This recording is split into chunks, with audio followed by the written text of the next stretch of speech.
from cold tablets. The tools used are crude and dangerous. Methyl alcohol from gasoline additives, ether from spray cans, lithium from batteries. What I think is crazy is this. This is the lithium from the Energizer batteries. Yeah. This is one of the reasons meth has spread so quickly.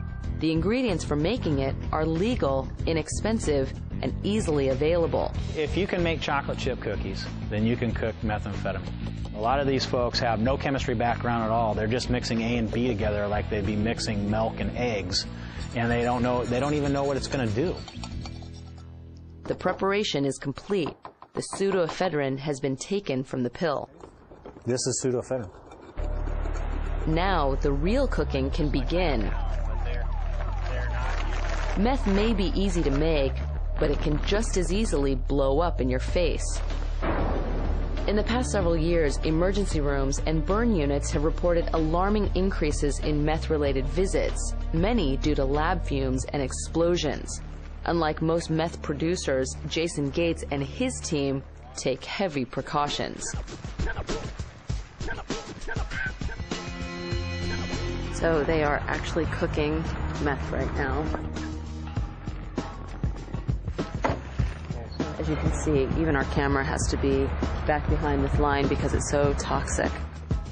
The drug cocktail bubbles with poisonous fumes. Hydrogen chloride gas spews from the mixture, capable of burning skin, eyes, and lungs.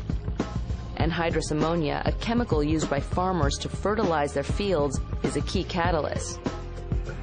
It's a risky lab lesson with a dangerous outcome. You can see the methamphetamine is now dissolving into the ether layer. We need to make the methamphetamine back into a usable form. This is it. This is where we're going to get meth. Inside the jar, the pseudoephedrine is now mutating into a new molecule. The new man-made molecule closely resembles the dopamine molecule naturally produced by the brain. Meth is designed to enter the brain and trick it into sending out more dopamine. You can see the methamphetamine floating around in a solution now. We're going to filter off the ether. We'll have pure methamphetamine. Using items that could be purchased at neighborhood stores, the team has manufactured meth in under an hour. This is actually a significant quantity. I mean, this is enough to support a drug habit for a week or more for one person. Just this? Yeah, just this little tiny bit. What's that worth? Just that little bit? This is probably about $300 worth of meth, right? Just in here. Meth is so easy to make, the drug's explosive growth seems almost impossible to stop. I drove to that party and I did meth for the first time. Educators use public service announcements like this one I did meth. to warn young people of the dangers of meth. This is my life. Some of the most powerful ads come from the Montana Meth Project. They target young people, making meth as unglamorous as possible. I'm not gonna be like that guy. I'm not gonna be like that guy. Another anti-meth campaign affects the lives of millions every day. The federal government now restricts the cold medicine we buy. In some states, like Oregon, it even takes a prescription to buy ephedrine-based tablets, all because of meth. The tactic has worked up to a point. Meth lab seizures have plummeted, 30% across the U.S., 79% in Oregon. But something surprising has happened. Homemade production has gone down, but the supply hasn't. Instead, the meth on the streets continues to flow from another source, Mexico. As mom-and-pop labs went out of business, Mexican meth suppliers stepped up production. They sent meth into the U.S. via routes already established by the cocaine cartels. On the east side of Portland, special anti-meth teams follow suspected dealers, hoping to stop the flow of drugs into the city. Hey, firm, we're good to go. Right now, we're following the unwittings, supposedly where the dope is being kept right now. Our informant is also in tow with that vehicle. Sean Christian is an undercover cop with the Multnomah County Sheriff's Special Investigation Unit. Okay, I'm with them. He's in an unmarked pickup truck, secretly watching a drug deal about to unfold. She stopped for seconds talking to the other two right now, prankster dudes right now. Sean is due to return to uniform duty, so he's agreed to be filmed. And he's invited us along to witness part of a non-stop game of cat and mouse between those chasing the drug for a high and those chasing the drug for a bust. Okay, the crankster girl's getting into the truck right now. I don't know what's going on. She kind of seems like she's the one running the show, though. Sean and his colleagues spot a suspicious car on the way to the deal. They checked us out.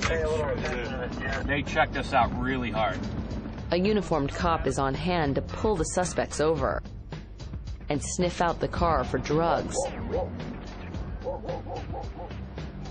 The two men are from Mexico, and so is their supply. Scott's dog just alerted. Hey. 23. What is it? This is ice, methamphetamine, ice. That's probably 4 ounces. That's worth about $4,000 on the street. This is what we see in the Portland metropolitan area quite a bit. It's, Mexican meth is what we'd call this. This is not manufactured here. It's coming straight across the border. These are professional drug runners, less likely to make mistakes than the meth addicts who cook at home. They usually don't use, and they don't lose their profits from using, so they're actually in to sell the drugs, and they're not really involved in using it. There's coke in the car too, but there's a lot more meth. Depending on the user, you know, your typical hit, which is a very small amount, can keep somebody high anywhere from 6 to 12 hours. And that's what the appealing part of this is. Cocaine in the past was a half hour to an hour on a hit, and this will last. It's very intense and lasts a longer period of time.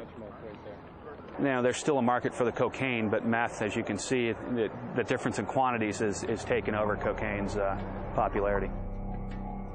Cheap, long-lasting, and easy to find, meth has become, in some circles, the new drug to try. 10 years ago, the Nebraska couple might have tried coke at a party. But tonight, they're on meth, and now there's no turning back. Their survival depends, in part, on how soon the drug wears off and frees their minds.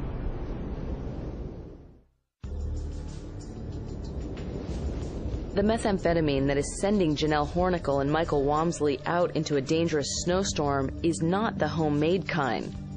They've used a version called crystal meth, mass-produced in a Mexican super lab.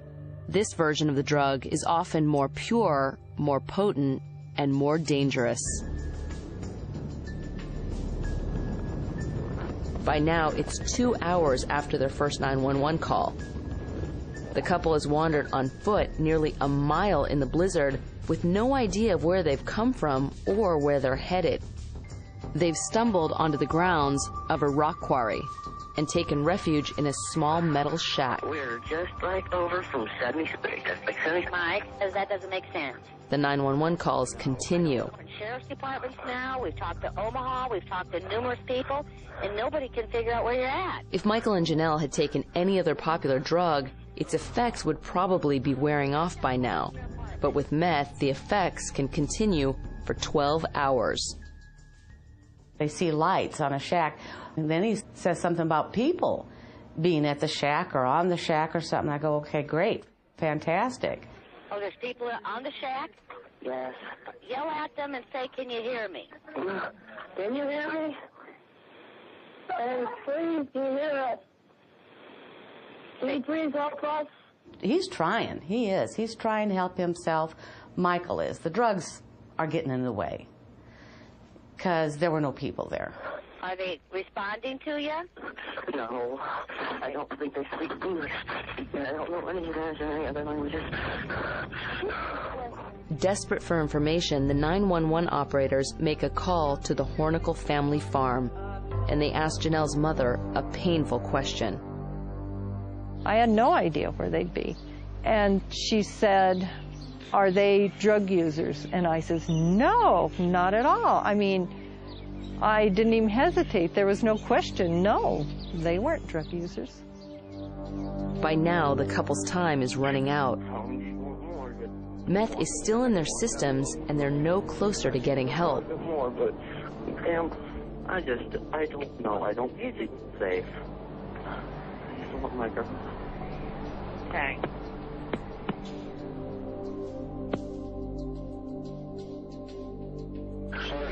The next call comes in at 4:20 in the morning.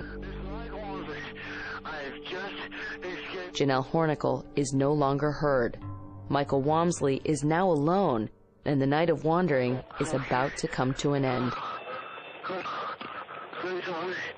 We're trying to find you.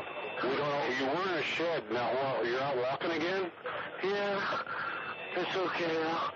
There's nothing to tomorrow. Everything's gonna fit. Well, where you're at, we can get you some help. Okay. It is the last call the dispatcher will receive. Searchers find Michael Walmsley's body a day and a half later. He had traveled 1.5 miles from the truck where his journey started. The cell phone was found nearby. As for Janelle, it took a week of searching to find her body buried in the snow. She had fallen over a small cliff and never got up again. She was 20 years old, another example of the kind of tragedy that meth produces on a daily basis. Janelle's mother, a nurse, believes the young couple was new to methamphetamine. They had no signs of drugs. She still had her beautiful hair, and she still had her beautiful skin. There was just no signs. I would know those signs. You were talking a little bit about your meth use. Michael and Janelle are just 2 among 500,000 young adults experts say try meth each year. Aspect of my life is led, so. For most, the drug won't bring a rapid death. Instead, it will drag many into a wasted life of addiction. You get real heartless when you do it. You know, you're going to do anything to get your next bag. You can see the shame, but you're just so, you're high and you don't care. You put your head down and walk away. Meth is one of the most addictive substances on the planet. As much as 92% of users relapse after treatment. After 20 years as a user, Kobe Kempe is now in rehab. Each day has been a battle.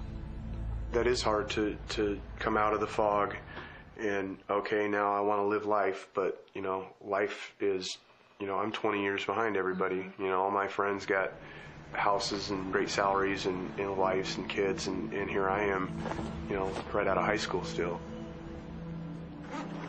It's just astounding how everything went to hell just because of a white powder. It just ruined his life. And now we'd like to think that it's over.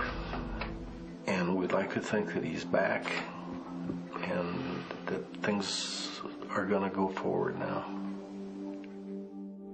Kobe is putting his life back together. This is like Seattle.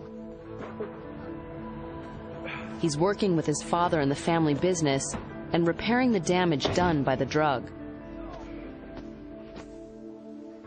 I can just do the best with what I have today and make myself a better man, and that's the only way I can really make those amends to them is change and continue to change. That's the only way you can really pay back your debts is turn from that life and never walk back. Rehab, job, and family all help, but the 20 years he lost to meth will always seem like a bad dream. Sitting here with over a year clean and sober, I still can't piece together what went wrong, you know. It's incredible how deep the hooks go. That stuff digs into you, and it takes you for a ride that you never expected.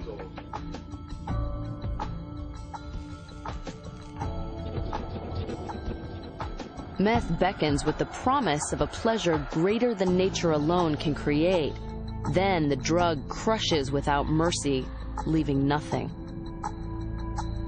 Well, in her case, she didn't get it to